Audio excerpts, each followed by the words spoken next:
کہ ہم لٹتے ہیں قتل وارث ہوئے سامان گرفتاری ہے یا لیا کہ اب وقت مددگاری ہے یا لیا کہ اب وقت مددگاری ہے یہ فریاد کسی کی برادر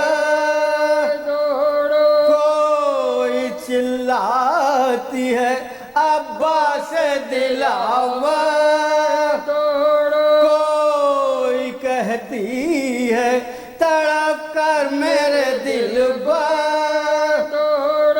ماں لٹی جاتی ہے دوڑو علی اکبر ماں لٹی جاتی ہے دوڑو علی اکبر دیکھو خونخوار عدو برچیاں دکھلاتے ہیں تیغ کھینچو کی لائیں گھر میں چلے آتے ہیں تیغ کھینچو کی لائیں گھر میں چلے آتے ہیں دھیان پردے کا بہت تھا تمہیں اس دکھیوں کے بولتے دیتے تھے گھر میں نہ کبھی چلا کے آج اس ماں کا ذرا حال تو دیکھو سر جھکائے ہوئے بلوے میں ہوں میں آگا کے سر جھکائے ہوئے بلوے میں آگا کے تم تو سوتے ہو خبر ہو تمہیں کیوں کا ہو زمین شاخ تو سما جائے یہ مادر ہو زمین شاخ تو سما جائے یہ مادر بیٹا کربلا میں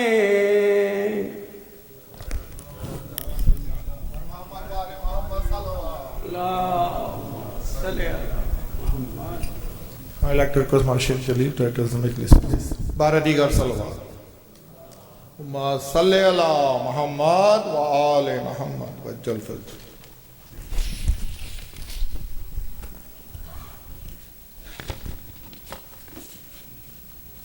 أعوذ بالله من الشيطان اللعين الرجيم بسم الله الرحمن الرحيم الحمد لله رب العالمين ثم الصلاة والسلام على أشرف الأنبياء والمرسلين حبيبي وحبيب إله العالمين أبي القاسم محمد اللهم صل على محمد وآل محمد وعلى أهل بيته الطيبين الطاهرين المعصومين الذين أذهب الله عنهم الرجس وطهرهم تطهيرا اللهم صل على محمد وآل محمد.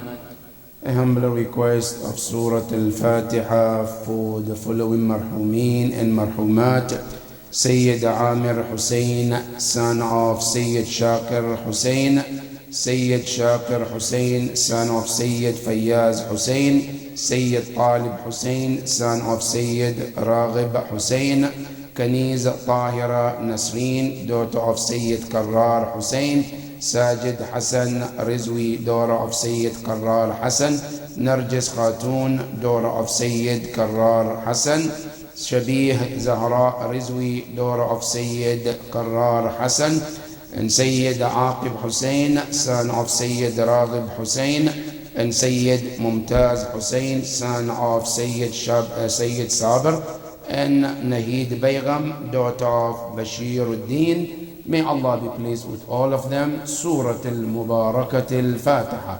Bismillah ar-Rahman ar-Rahim. Alhamdulillah Rabbil Alameen. الرحمن الرحيم مالك يوم الدين إياك نعبد وإياك نستعين اهدنا الصراط المستقيم صراط الذين أنعمت عليهم غير المغضوب عليهم ولا الضالين.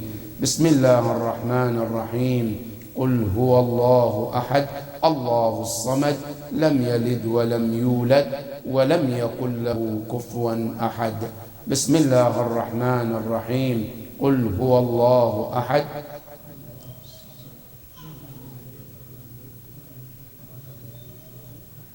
بسم الله الرحمن الرحيم. قل هو الله أحد لم يلد ولم يولد ولم يكن له كفوا أحد. Also another request of Surah Al-Fatiha for your marhumin and marhumat. May Allah be pleased with all of them. Surah Al-Mubarakat Al-Fatiha. بسم الله الرحمن الرحيم. الحمد لله رب العالمين الرحمن الرحيم مالك يوم الدين إياك نعبد وإياك نستعين اهدنا الصراط المستقيم صراط الذين أنعمت عليهم غير المغضوب عليهم ولا الضالين. بسم الله الرحمن الرحيم. قل هو الله أحد الله الصمد لم يلد ولم يولد ولم يكن له كفوا أحد. بسم الله الرحمن الرحيم. قل هو الله أحد الله الصمد لم يلد ولم يولد ولم يكن له كفوا أحد. بسم الله الرحمن الرحيم. قل هو الله أحد الله الصمد لم يلد ولم يولد ولم يكن له كفوا أحد. صدق الله العلي العظيم. صلوات.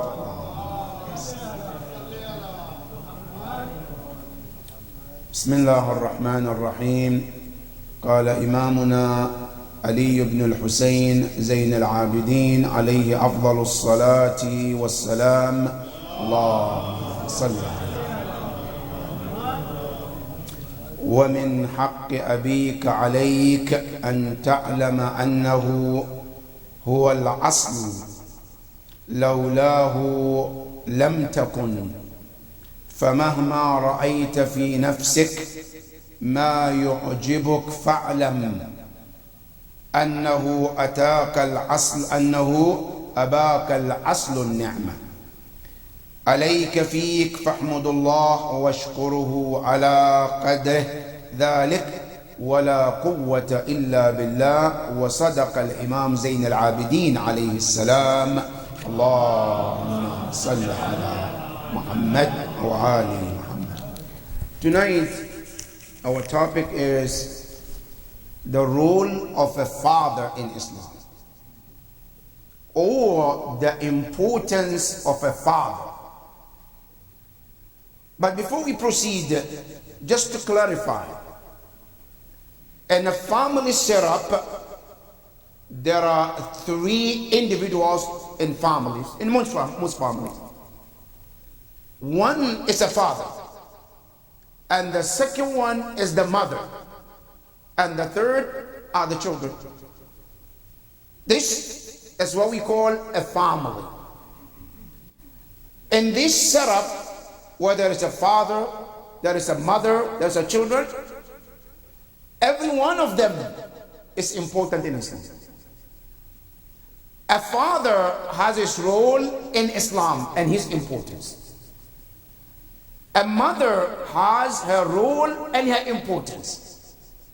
And the children also has their role and their importance.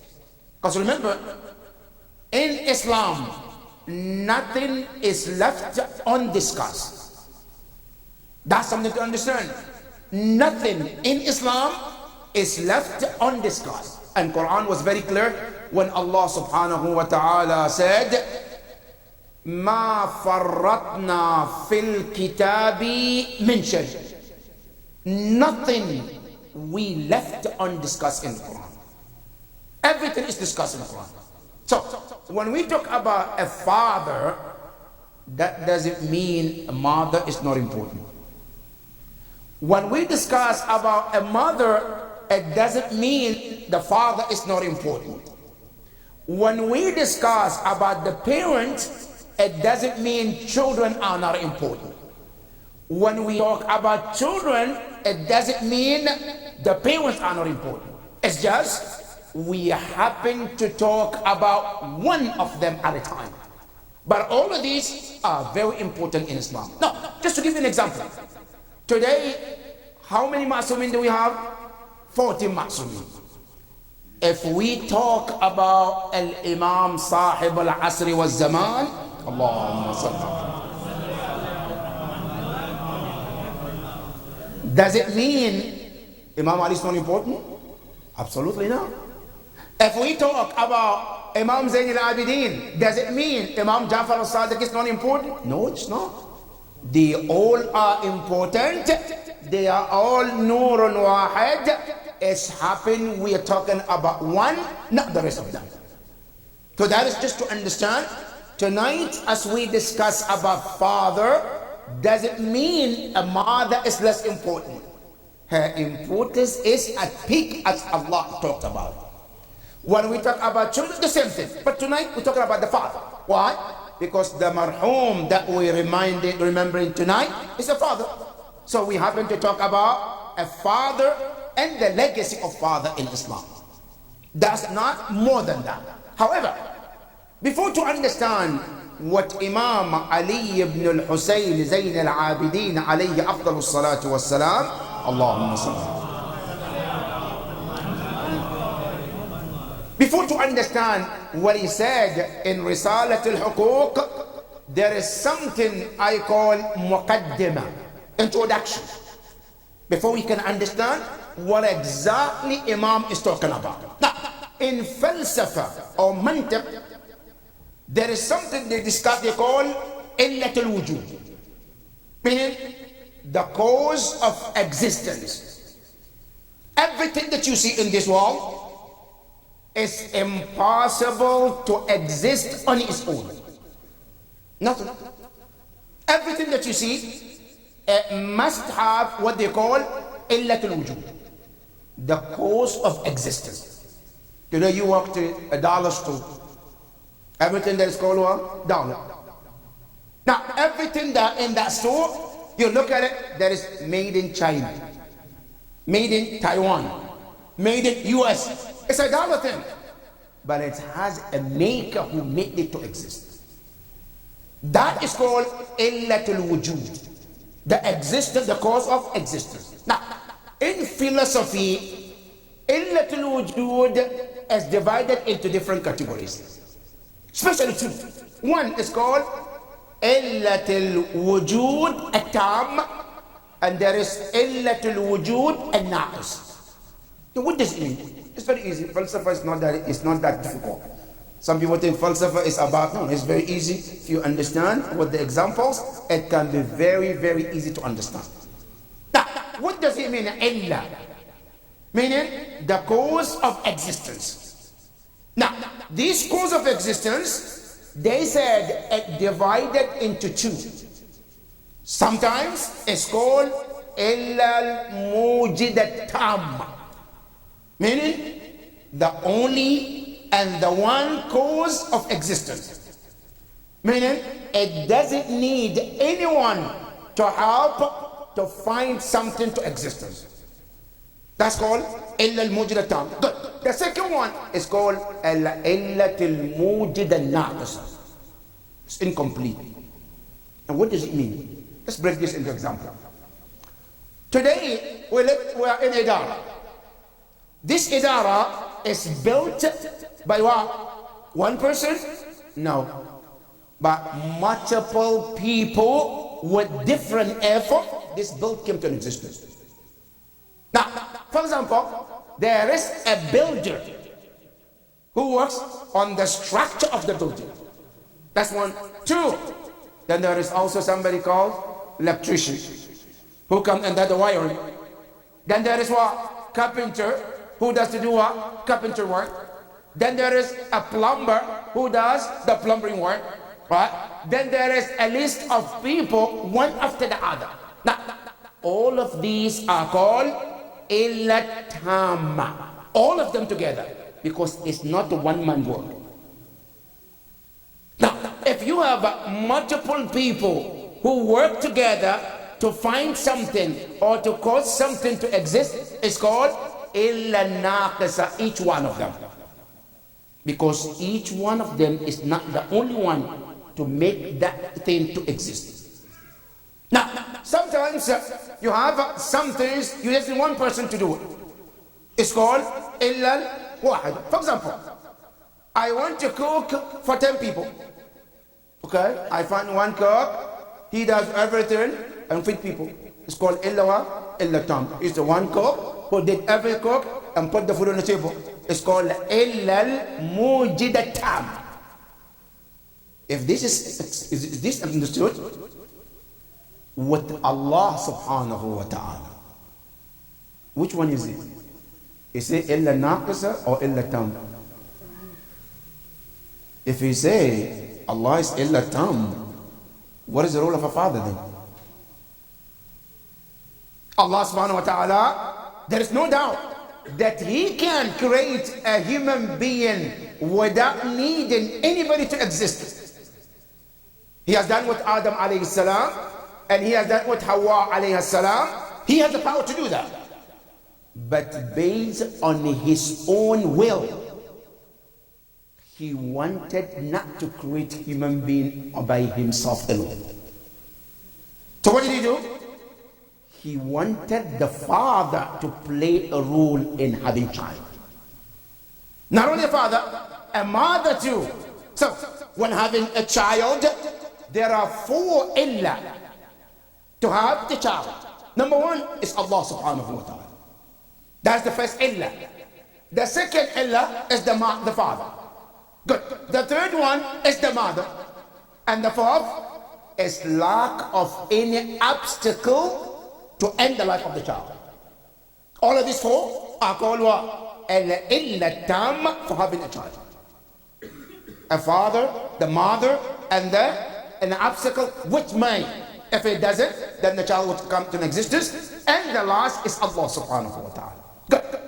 If this is understood, Imam Ali ibn al-Husayn Zayn al-Abidin salamullahi alayhi.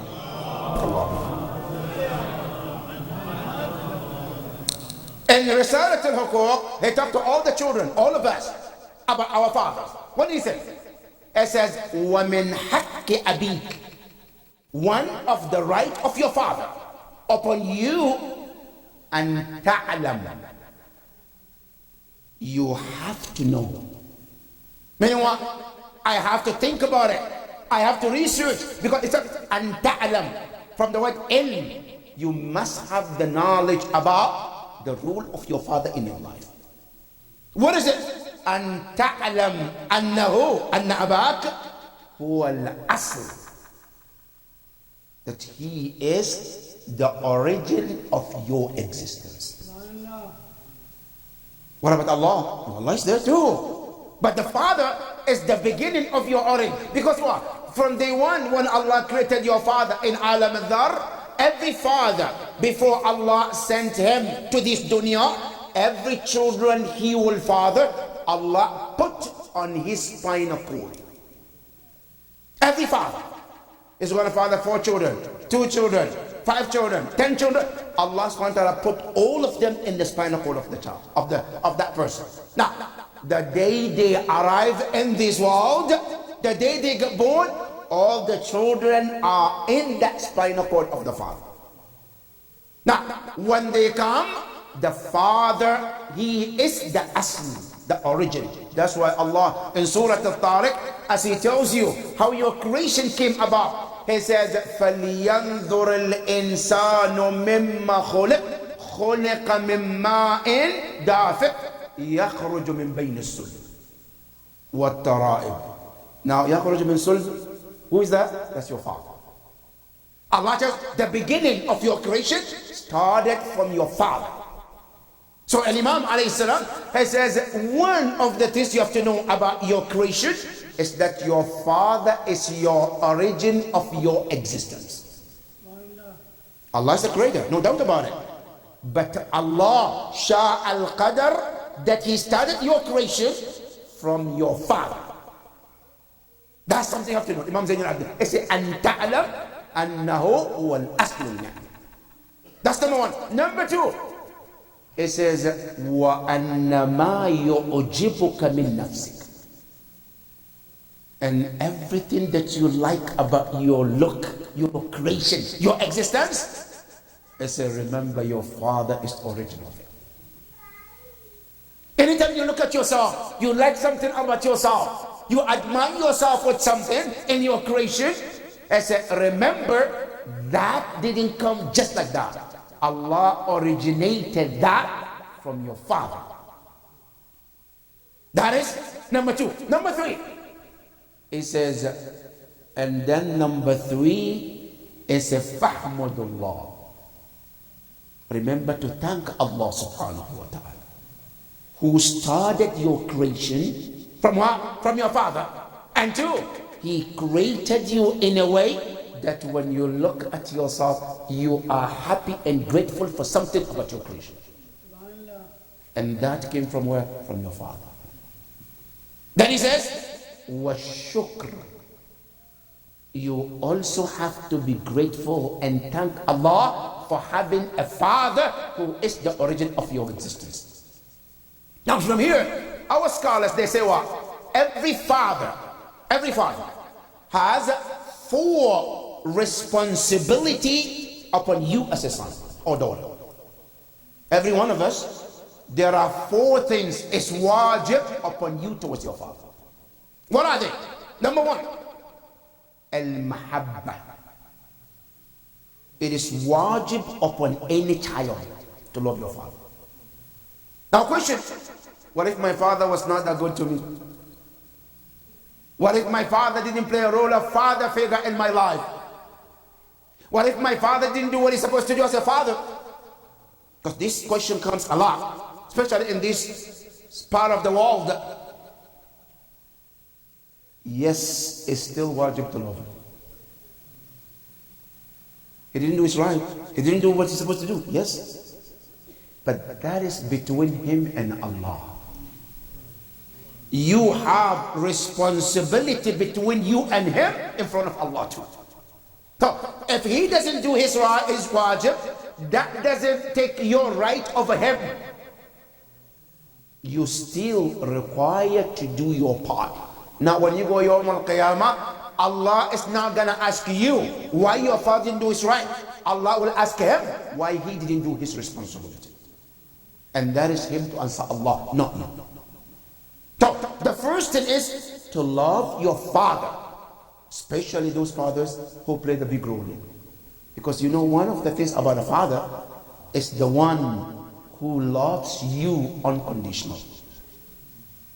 You know, in this world we live in, there are 2 people who love you more than they love themselves.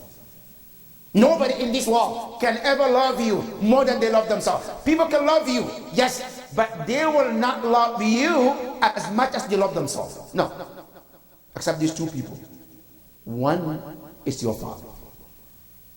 They love you more than they love themselves. And they're willing to go beyond everything they could to make sure that they do things for you. You know the father is the only man in this world. He walks in pain every day, but he doesn't want you to know that he is in pain, so that he gives you what you need as a son or daughter. That father deserves your love. It's wajib according to Islam to love your father. Now, if your father has some kind of shortcomings, he doesn't do this, is it enough for me to disrespect him? Absolutely not. It's haram to do that. That's one responsibility of a child towards the father. Number 2, it is wajib upon every child too to always obey your parents in every matter, unless they ask you to do haram. It's wajib to obey your parents, especially your father. If he asks you to do something, as long as it's not haram, Islam says it's wajib to do, even if they're not Muslim. Listen to the Quran. Allah subhanahu wa ta'ala says in Surah Luqman, وَإِن جَاهَدَاكَ عَلَىٰ أَن تُشْرِكَ بِي مَا لَيْسَ لَكَ بِهِ عِلْمٌ فَلَا تُطِعْهُمَا وَصَاحِبْهُمَا فِي الدُّنْيَا مَعْرُوفًا. Even if they are not Muslims, Allah says it's must to obey and follow them and be kind to them on this world. It's wajib upon every child to be kind to your parent to the best of your ability. That is number 2. Obey them. It's wajib. Now, how wajib can it be? Allahu Akbar. You know what they said? It's wajib to obey them even if it comes in the mara of mustahabbat. Now, in wajibat, it's a different story. In mustahabbat, yes. For example, if I want to fast mustahab fast, and my father wants something that will interact with my mustahab fast, they say you have to leave the mustahab fast and obey your father. I want to do salat, nafila salat, nafila. My father wants something that will interrupt that mustahab. They say you have to leave that mustahab to obey your father. Now, I want to go to Hajj mustahab. My father tells me something. They say that is no longer mustahab. You have to obey your father. Now, one thing, jihad fi sabilillah is wajib. Jihad fi sabilillah is wajib. Good. Wajib kifai.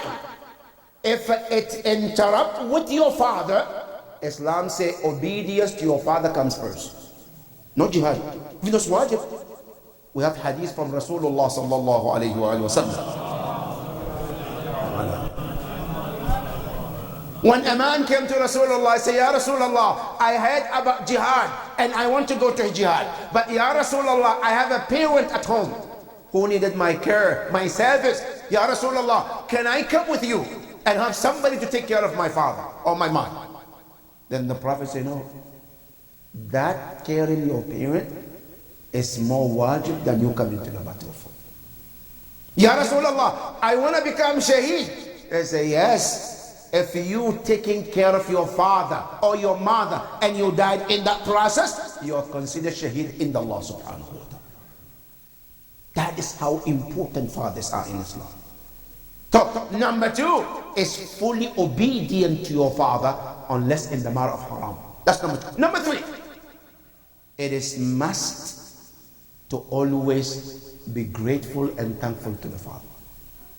Shukr. Why? Now this shukr, and they call it shukr al-mun'im wajib. Aqlan. Qabla an yakuna naqlan. In Islam, it's wajib to be grateful to anybody who has done something good for you. Wajib. Now, before Islam even tells it, Aql says that. And the best person after Allah who has done good for you is your parent. That's why when you go to the Quran, when Allah talks about first person, first individual to obey is Allah. The next is what? Your parent. وَاعْبُدُوا اللَّهَ وَلَا تُشْرِكُوا بِهِ شَيْئًا وَبِالْوَالِدَيْنِ إِحْسَانًا. Almost 7 ayahs in the Quran.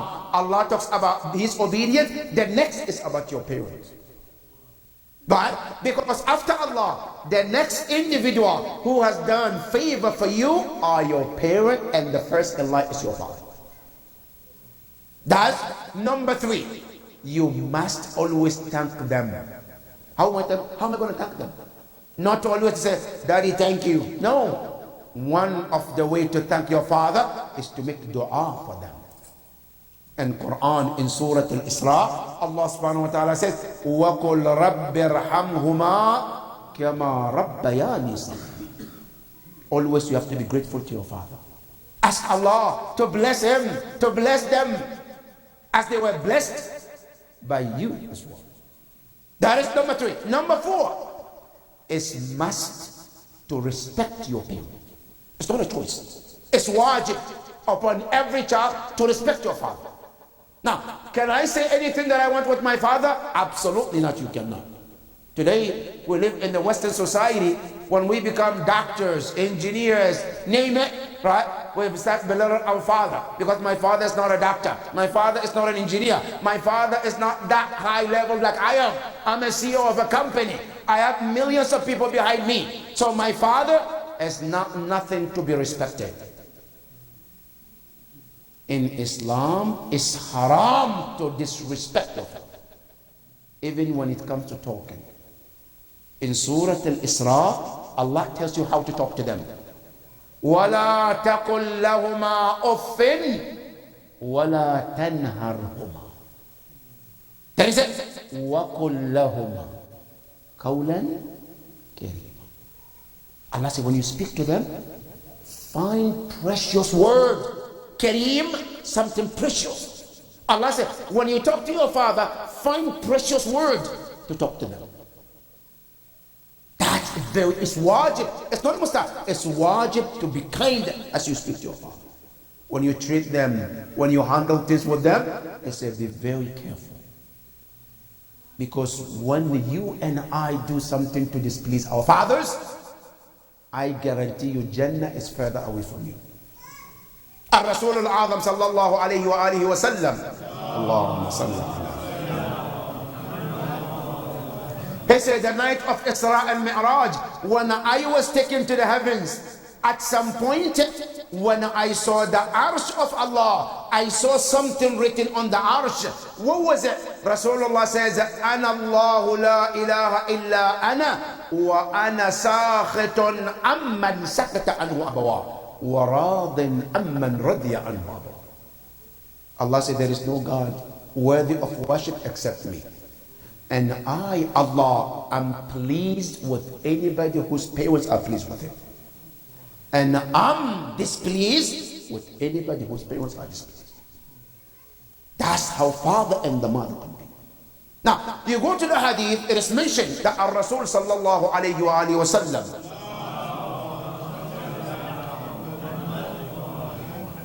a father, an old father, came to Rasulullah, was complaining to Rasulullah about his son. What is it?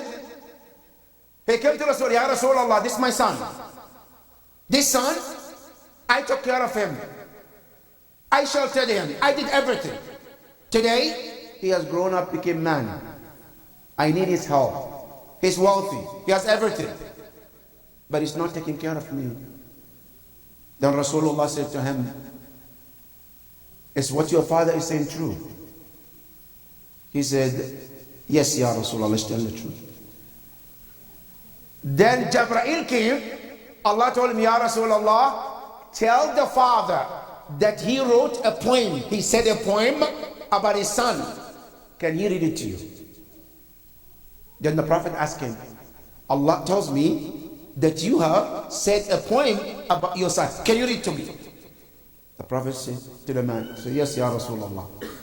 Then he read the poem to the Prophet. When the Prophet heard it, he was crying. Was talking about how he was taking care of the son, not because of the business, because of the love he has for his son. When he was reading the poem, Rasulullah was crying. Then the Prophet turned to the son and he said to him, what father said, is it true? He said, yes. I said, Ya Rasulullah, but I'm taking care of him as much as I could. But he wants more. The Prophet said, give him more. Say, Ya Rasulullah, isn't what I do is enough? He said, no, it's not. Then the Prophet said to listen carefully. He said, Anta wa maluk li abik. You complain about how much your dad takes your money, how much you spend on him? He said, let me be clear with you. He said, you and your money, all of you, both of you, belongs to your father. He can take as much as you want. That is how much Islam emphasizes about the father. Now, not only that, do you know in Islam, interest is haram. Interest is haram in Islam. Today, if I want to go to the bank and get a loan with interest, it's haram in Islam. It's an exception here in America because of the system. But taking a loan with the interest is haram. But do you know that Allah and the Prophet made exception for this rule? What is it? Your father can take interest from you, and it's halal. A father, he can loan your money, $100. I say, I want $2,000 back. And then he's going to take $2,000, and it's halal for him. He can sell you a car. I say, this car, I'm selling you $100, but I want you to pay me $1,500. And his parents allowed. Because this hadith of the Prophet, he said, La riba bayna al-walad wa walid. There is no riba, no interest between a father and his child. Why? Because you and what you own belongs to your father. That is how parents, how father is in Islam. Now, another hadith came regarding Rasulullah sallallahu alayhi wa sallam.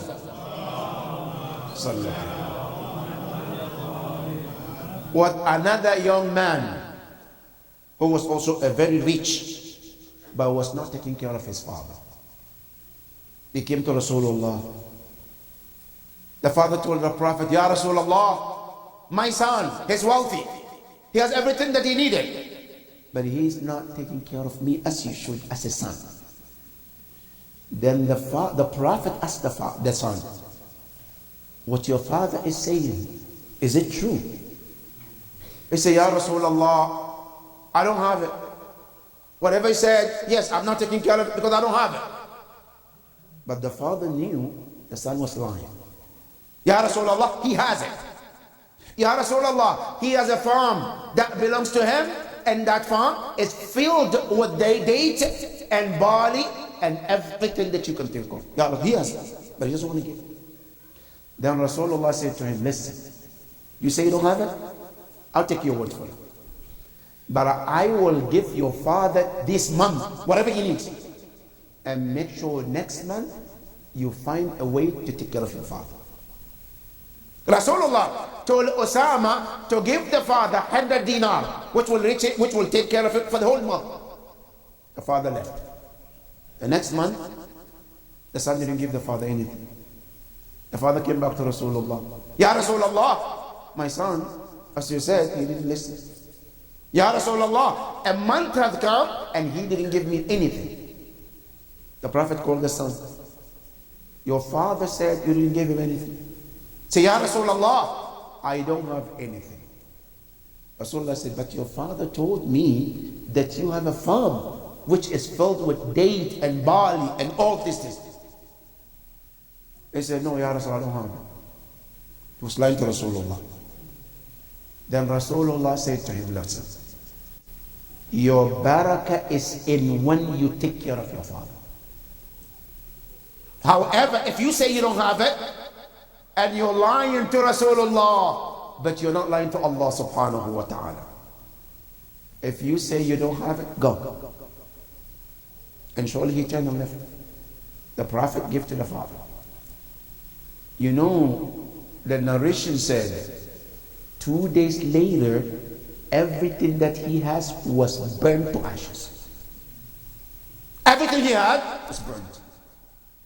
The corn, the date, all of them was burned to ashes. Why? Because he refused to take the haqq of his father to take care of that father. That's one of the things. And when we talk about the haqq of the father, it doesn't end just the father is no longer alive. Some of us, we think, when my father died, when my mom died, that's it, my responsibility is over. No, it's not. You know Rasulullah sallallahu alayhi wa sallam.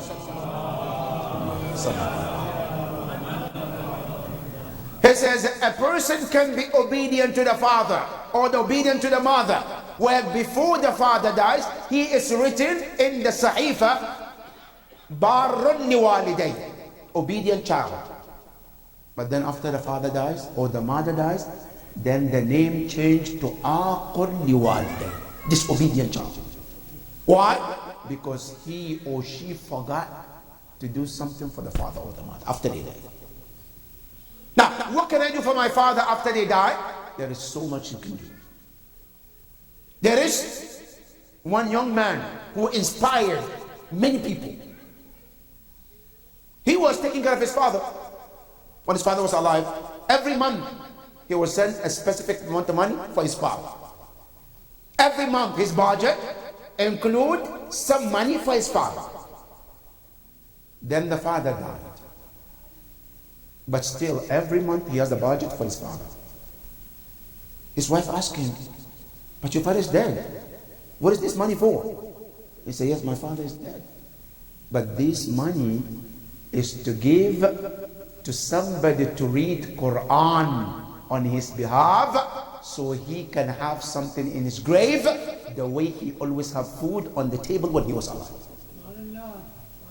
I remember my father.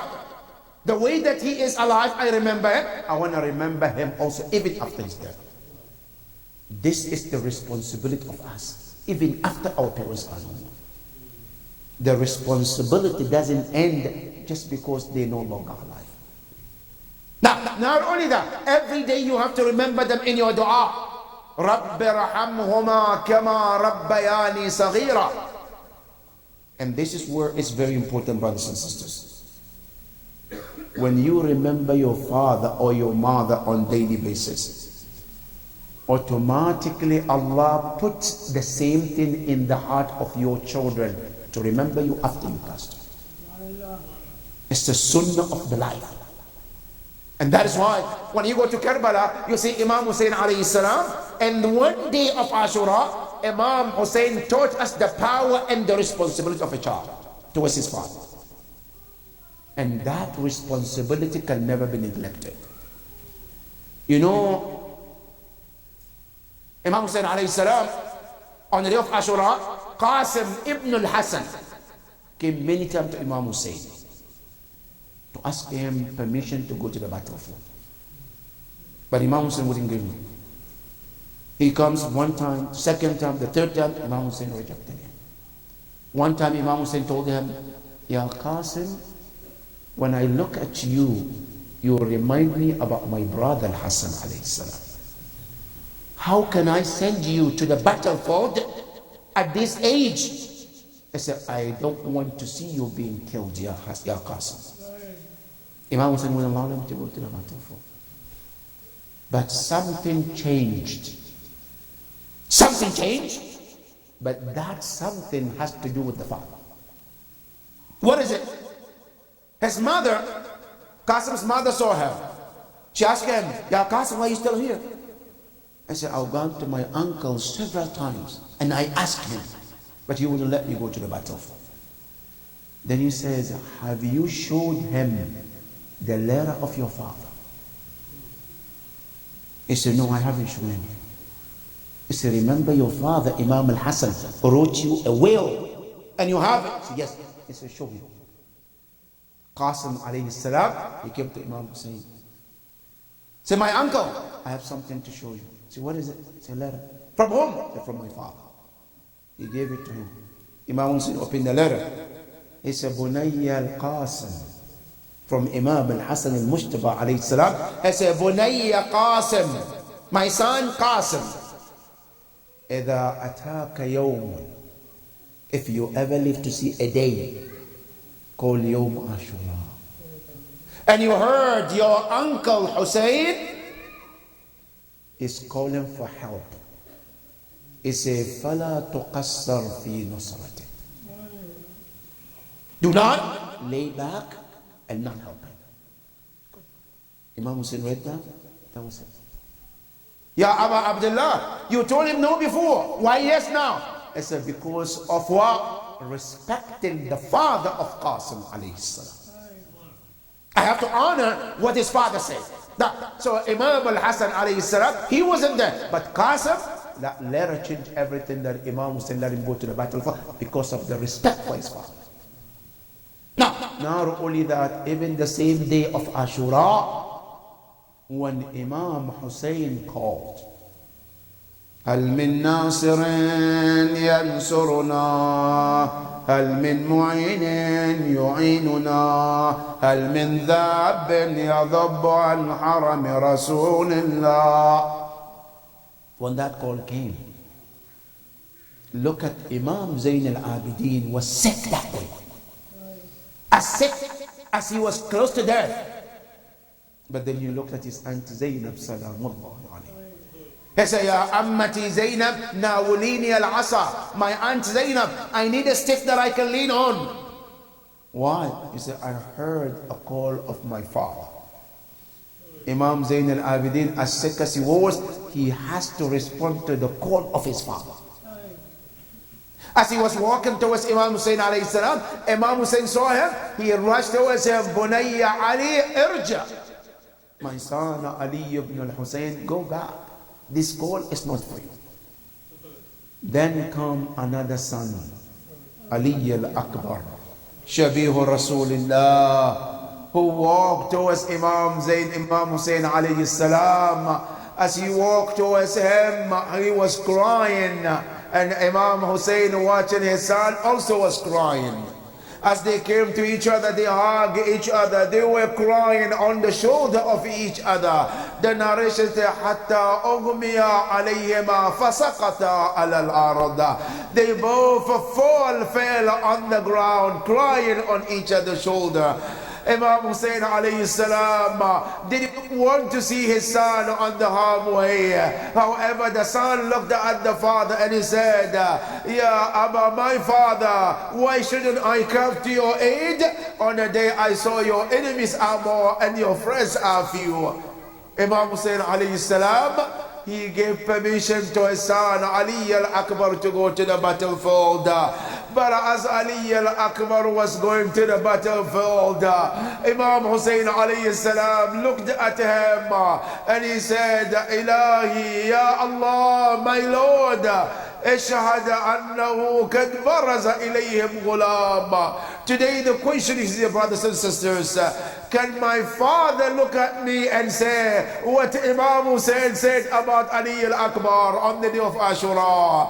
Can a father of my father today can look at me and cry tears on me because of the love that he has for me? Imam Hussein alayhi salam, on the day of Ashura, as Ali al-Akbar was going to the battlefield, he spoke to Allah and he said, "Ilahi, my Lord, look, قد برز إليهم غلام أشبه الناس خلقا وخلقا ومنطقا لرسول الله." Ya Allah, I want you to bear witness that the most resembles child, the most resembles human being on the planet to Rasulullah, his features, his words, his walk, everything about Rasulullah, he has it, Ya Allah. As Ali al-Akbar walked to the battlefield, he says, "Antum kuruni fa inni najlul Mustafa." He went to the battlefield and fought and fought and fought. And as he was fighting in the battlefield, the mother of Ali al-Akbar, she was in the tent. She could not see Ali al-Akbar, but she was watching the face of Imam Hussein. As the face of Imam Hussein was the screen that can tell her everything about her son. And suddenly she saw the face of Abu Abdullah changed. She wasn't sure what happened. She ran towards him. "Ya Abu Abdullah, hal usiba waladi bisu." Did anything have come? Any harm has happened to my son? Imam Hussein alayhi salam said, "No, wa innama baraza ilayhi rajul." A man has come to fight your son. I'm afraid he may kill Ali al-Akbar. Immediately the mother looked in the sky and she spoke to Allah from the heart. And she said, "Arad Yusuf ila abi." She said, "Ya Allah, I know you are the one who returned Yusuf back to his father. When the father was broken hearted, looking and waiting for the son. Ya Allah, arad waladi Ali al-Akbar ilayya salima." Ya Allah, return my son back on harm way. And then surely Allah accepted the dua. Ali al-Akbar finally killed the enemy and then walked back to the father. As he came to the father, he says, "Ya Aba al-Atash al-Atash." My father, I'm thirsty, I'm thirsty. And this word also has added pain to Imam Hussein. He said, "Bunayya Ali, my son Ali, Azzu ala abik, is so dear to your father. On a day like today, you're asking him something he cannot provide for you. But very soon you will meet Rasulullah and he will provide you with the water you will be not thirsty afterwards. Imam Hussein alayhi salam said goodbye to Ali al-Akbar. Ali al-Akbar said goodbye to his mother, which was the most difficult time. As the mother of Ali al-Akbar hugged him, she would not let him go. She was holding him very tight. Imam Hussein alayhi salam received a call from the sky. Ya Hussein, intervene between Ali al-Akbar and his mother. فَإِنَّ الْمَلَائِكَةَ لَا تُطِيقُ الْمَنْظَرَ. He came between Ali al-Akbar and the mother. Finally Ali al-Akbar went to the battlefield. Fight, and he fought and fought قتال الأبطال. Finally one of them ran to Ali al-Akbar. The rope of his horse drag Ali al-Akbar to the middle of the enemies. Anyone that Ali al-Akbar body passes by, they struck Ali al-Akbar with the sword. Finally Ali al-Akbar called his father. Assalamu alayka ya Aba. Peace be upon you, my father. Here the narrator said, in the entire battle of Karbala, we haven't seen Imam Hussein alayhi salam to run to save somebody like Ali al-Akbar. How was he? Also, how was the Imam Hussein when he was called for Ali al-Akbar? They said, we saw Imam Hussein like an angry lion running towards his son Ali al-Akbar to save him. And surely enough, he saved Ali al-Akbar in his final moment. Imam Hussein alayhi salam was holding his son Ali al-Akbar. In his final words, he says, هذا جدي رسول الله. Ya Hussein, you told me my grandfather will come. Surely enough they hear with the water from the heaven, and they told me to tell you, Ya Hussein, hasten to us, عجل علينا يا أبا عبد الله. Then Imam Hussein alayhi salam, as he was looking at the face of his son Ali al-Akbar, Ali al-Akbar became shaheed in the arms of his father. The narrator said right after that, Asah al-Hussein. Imam Hussein screamed. We never heard that kind of voice from Imam Hussein. And then right after that he says, Bunayya Ali, ba'daka dunya al-afa. My son Ali, after your martyrdom, nothing left for your father. Imam Hussein alayhi salam left Ali al-Akbar right there. He didn't pick him up to the tent. As he walked to the tent, he says, Ya Bani al-Muttalib, oh, the sons of the children of Abdul Muttalib, go pick your brother Ali al-Akbar. Then the question came, Ya Hussein, why don't you pick him up? You are the one who left all the shuhada. Now the saddest response comes from Imam Hussein. He says, كلما رفعت جانبا تساقط الجانب الآخر. He said, every time I lift one part of Ali al-Akbar, the other part fall into pieces. I have no strength to pick Ali al-Akbar. Inna lillah wa inna ilayhi raji'un. وسيعلم الذين ظلموا أي منقلب ينقلبون والعاقبة للمتقين. إلهنا نسألك وندعوك بأحب الخلق إليك بمحمد وعلي وفاطمة والحسن والحسين والتسعة المعصومين من ذرية الحسين. Fridge عنا فرجا عاجلا قريبا كلمح البصر أو هو أقرب من ذلك. وصلى الله على محمد وآل محمد.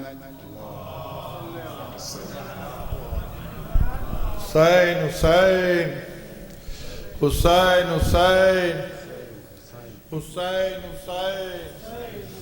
Hussein,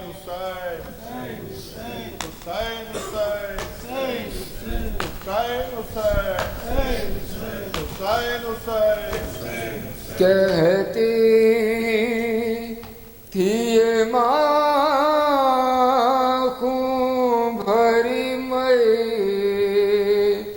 मैया से लिपट कर है अली अकबर है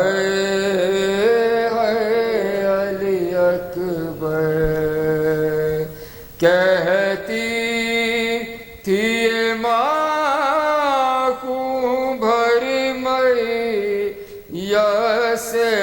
لپٹ کر ہے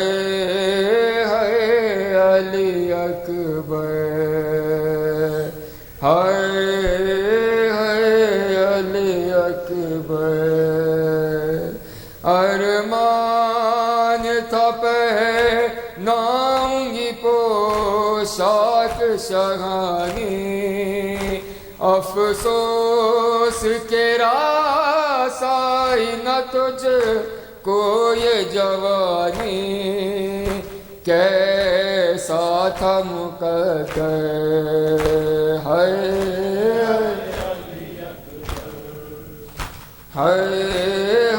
علی اکبر اتنا تو ذرا ٹھہرو تمہیں دولہا بنا لوں بس ایک جھلک سیر کی سغرا کو دکھا دوں بے چین تھی کا ہے علی اکبر ہے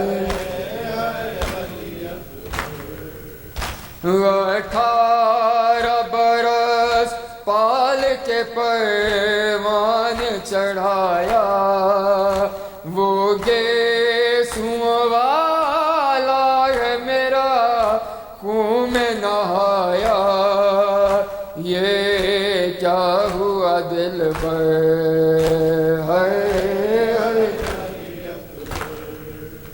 علی اکبر جب کوئی جوان لاش نظر آتی ہے محشر ایک یاد سوئے کربلا جاتی ہے محشر دل روتا ہے کہہ کر علی اکبر علی اکبر کہتی تھی یہ ماں خون بھری مئی یا سے لپٹ کر علی اکبر